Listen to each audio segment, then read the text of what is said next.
ሰላም ውድ ቻናላችን ተከታታዮች እንደምን አላችሁ? ዛሬ በእግር ኳሱ ዓለም እየተሰሙ የሚገኙ ሰበር መረጃዎችን እንዲሁም ደግሞ ትላልቅ የዝውውር መረጃዎችን እንመለከታለን። የሻምፒየንስ ሊግ የምድብ ድልድል የጨዋታ ሂደታቸው ታውቋል እና ማንቸስተር ዩናይትድ፣ አርሰናል፣ ሊቨርፑል፣ ሲቲ እንዲሁም ደግሞ እንደነ ሙኒክ፣ ማድሪድ፣ ባርሴሎና ምን አይነት ጨዋታ ደረሳቸው፣ የትኛው ከየትኛው ይሻላል የሚለውን አብረን እንመለከታለን። ሊቨርፑል በ120 ሚሊዮን ፓውንድ እጅግ አስደንጋጭ ዝውውር ፈጽሟል። በሁለት ዓመታት በሁለት የዝውውር መስኮታት ብቻ 3 ሪከርዶችን በጣጥሷልና ሊቨርፑል ከባድ እንቅስቃሴ ላይ ይገኛል። የአርሰናል ውስጣዊ ሁኔታዎችን ስንመለከት አርቴታ አስገራሚ መግለጫ እየሰጠ ይገኛል። እንዲሁም ደግሞ የሳውዲ አረቢያ ክለቦች አርሰናልን እየወረሩት ነው። በምን ጉዳይ ወረሩት?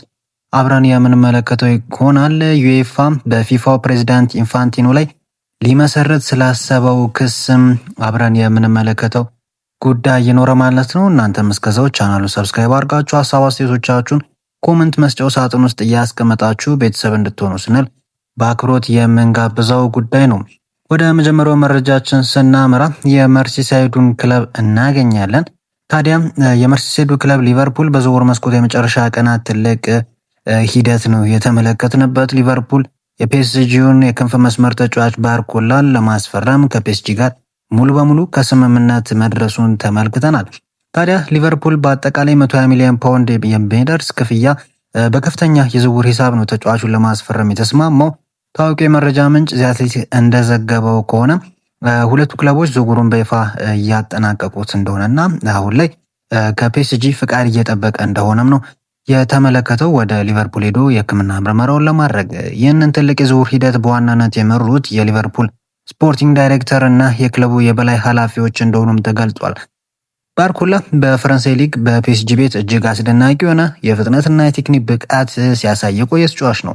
ሊቨርፑል ይህንን ያህል ከፍተኛ ገንዘብ ያወጣው የማጥቃት መስመሩን በረጅም ጊዜ ፕሮጀክት የበለጠ ለማጠናከር በማሰብ ነው። በተለይ የሙሐመድ ሳላህን መውጣት ተከትሎ በሱ ምትክ በቀይ መስመር ላይ መጫወት የሚችል ተጫዋችን ፍለጋ ሲኳትኑ ነበር። ባርኮላ በግራም በቀኝም መጫወት የሚችል ቨርሳታይል የሆነ ተጫዋች ነው እና በዚህ ምክንያት ፍጥነቱን እና ከአንድ በላይ ተጫዋቾችን አታሎ የማለፍ ብቃቱን በመጠቀም ለሊቨርፑል የማጥቃት ኃይል ትልቅ ግብአት ይሆናልም ተብሎ ይጠበቃል። የምዕራብ ለንደኑ ክለብ ቼልሲ በዝውውር መስኮቱ ንቁ ተሳትፎ ማድረጉን ቀጥሏል።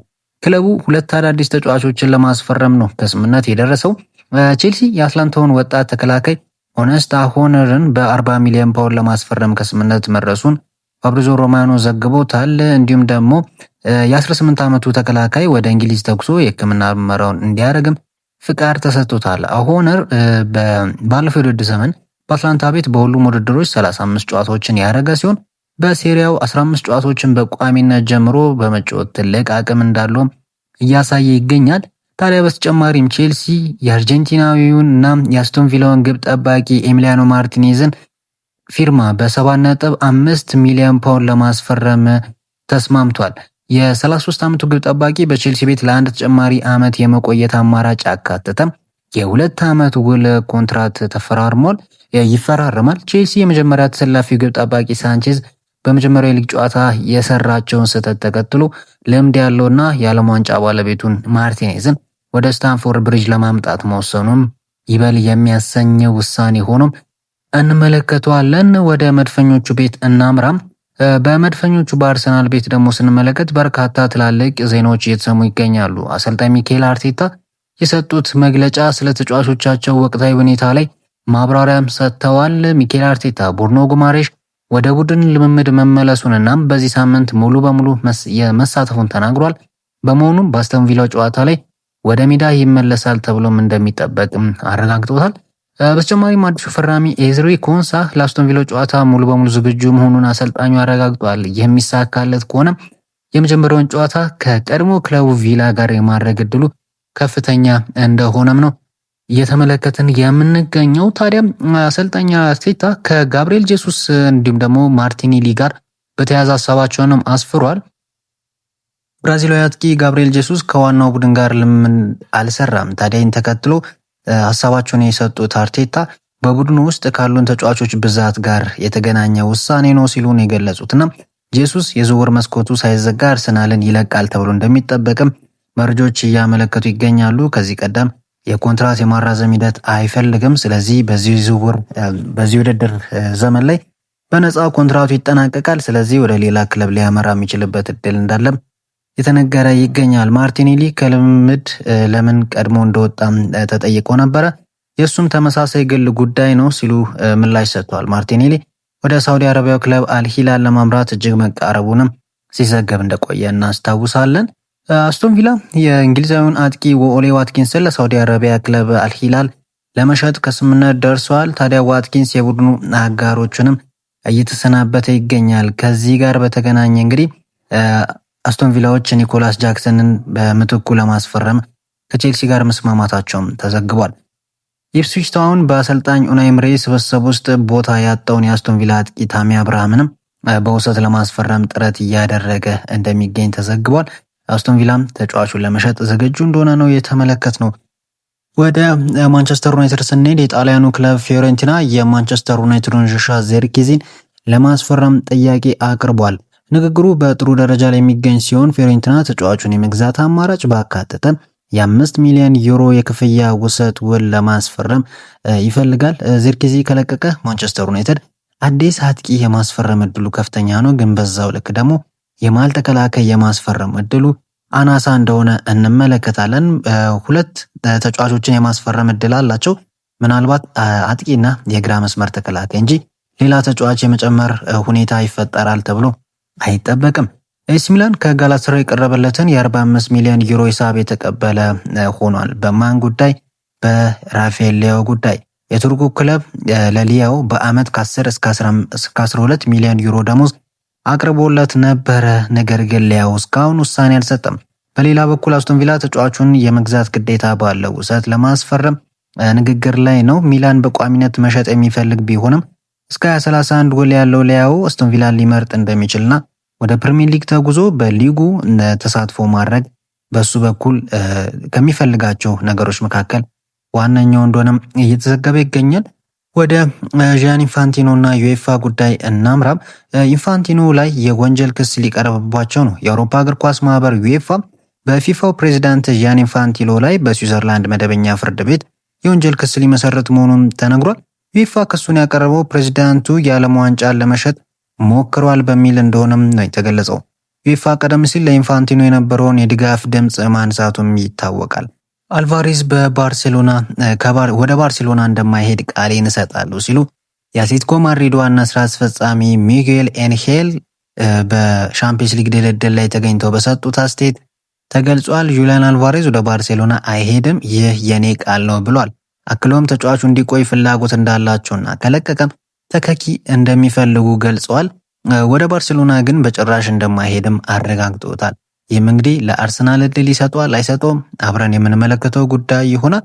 አሁን ደግሞ እጅግ ሲጠበቅ ወደ ነበረው የሻምፒየንስ ሊግ ድልድል እንለፍ። የአውሮፓ ትልልቅ ክለቦች በቤት ውስጥ እና ከሜዳ ውጪ የሚያደርጓቸውን ጨዋታዎች ይፋ ሆኗል። ታዲያ ከነዛ መካከል እንግዲህ ሪያል ማድሪድን እንመልከት። በሜዳው ኢንተር ሚላን፣ ፒኤስቪ፣ ሌፕዚግ እና ላስክን ይገጥማል። ከሜዳ ውጪ ደግሞ ኤምሬትስ ድረስ ተጉዞ አርሰናልን ይገጥማል። ሮማ፣ ሻክታር ዶኔስክ እና ኤኬ አቴንስን የሚገጥምባቸው ጨዋታዎች ይጠበቃል። ባርሴሎና ስንመለከት ማንቸስተር ሲቲ፣ አስቶን ቪላ፣ ፌኖርድ፣ ኮሞን በሜዳው የሚገጥም ይሆናል። እንዲሁም ደግሞ ፓሪስ ጀርመንን ፌራን ቶሬዝ የቀድሞ ክለቡን በሻምፒየንስ ሊግ ጨዋታ የማግኘት እድሉ ሰፊ እንደሆነ ተመለከት ነው። ስፖርቲንግ ሊዝበንን፣ ጋላታሳራይ እና ሳባህን የሚገጥም ይሆናል። አርሰናል በበኩሉ ሪያል ማድሪድ፣ ዶርትመንድ፣ ሊል እንዲሁም ደግሞ ሳባህን በሜዳው በመጀመሪያዎቹ 4 ጨዋታዎች ይገጥማል። ባየር ሙኒክ፣ ቤቲስ፣ ናፖሊ እና ስላቪያ ፕራ ከሜዳ ውጪ የሚያገኛቸው ክለቦች ናቸው። እንዲሁም ሊቨርፑል፣ አትሌቲኮ ማድሪድ፣ ፖርቶ፣ ቪያሪያል እና ሌንስን በሜዳው ይገጥማል። ከሜዳ ውጪ ኢንተር፣ ለብሩዥ፣ ፌነርባቼ እና ላስክን የሚገጥም ይሆናል። በተለይ የፌነርባቼ ሁኔታ እጅግ አስጊ እንደሆነ ነው እየተመለከትን ያለ ነው። ኦሎምፒክ ሊዮንን ጥለው ያለፉበት መንገድ፣ የደጋፊዎቹ ሁኔታ በርካቶችን እያሰጋ ይገኛል። ማንቸስተር ሲቲ፣ ፒኤስጂ፣ ስፖርቲንግ ሊዝበን፣ ናፖሊ፣ ኤኬ አቴንስን በሜዳው ይገጥማል። እንዲሁም ከሜዳው ውጪ ባርሴሎና፣ ፖርቶ፣ ሌፕዚግ እና ሌንስን ይገጥማል።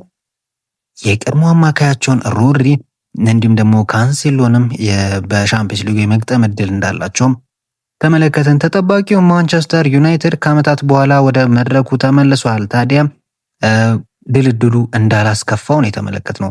ባየር ሙኒክ ሮማ፣ ሌፕዚግ እና ሳባህን በሜዳው ሲገጥም ኮሞ፣ ቪያሪያል፣ ስፖርቲንግ ሊዝበን፣ አትሌቲኮ ማድሪድን ከሜዳ ውጪ ተጉዞ የሚገጥማቸው ክለቦች ይሆናሉ ማለት ነው። ይህ ድልድል እጅግ አስደናቂ ፊልሚያዎችን ያስመለክተናል። ለምሳሌ አርሰናል በሜዳው ከማድሪድ ጋር፣ ከሜዳ ውጪ ደግሞ ከሙኒክ ጋር የሚያደርጋቸው ጨዋታዎች እጅግ ፈታኝ ይሆኑበታል። ባርሴሎና እና ሲቲ በካምፕ ኑና በኢታድ የሚያደርጉት ፍልሚያ እንግዲህ በጣም ይጠበቃል። ያው በካምፕ ኑ ነው የሚጫወቱት ጨዋታው እና በጣም ከባድ እንደሚሆን ነው እየተጠበቀ የሚገኘው።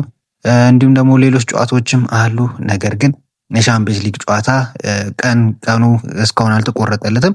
በነገው ዕለት ማለትም ቅዳሜ ነው የቀኑ ሁኔታዎች ይፋ የሚሆኑት ማለት ነው። ውድ ተመልካቾቻችን ለዛሬ ዘላችሁ የቀረብናቸው መረጃዎች እነዚህን ይመስሉ ነበርም። በርካታ ጉዳዮችን ዳሰስን። ታዲያ በሌላ ቪዲዮ በቀጣይ ቀን ሌሎች መረጃዎች እንዲደርሷችሁ የምትፈልጉ ከሆነ ሰብስክራይብ እያደረጋችሁ ቤተሰብ እንድትሆኑ ስንል በአክብሮት እንጋብዛለን። በቀጣይ እስከምንገናኝ ድረስ ሰላም።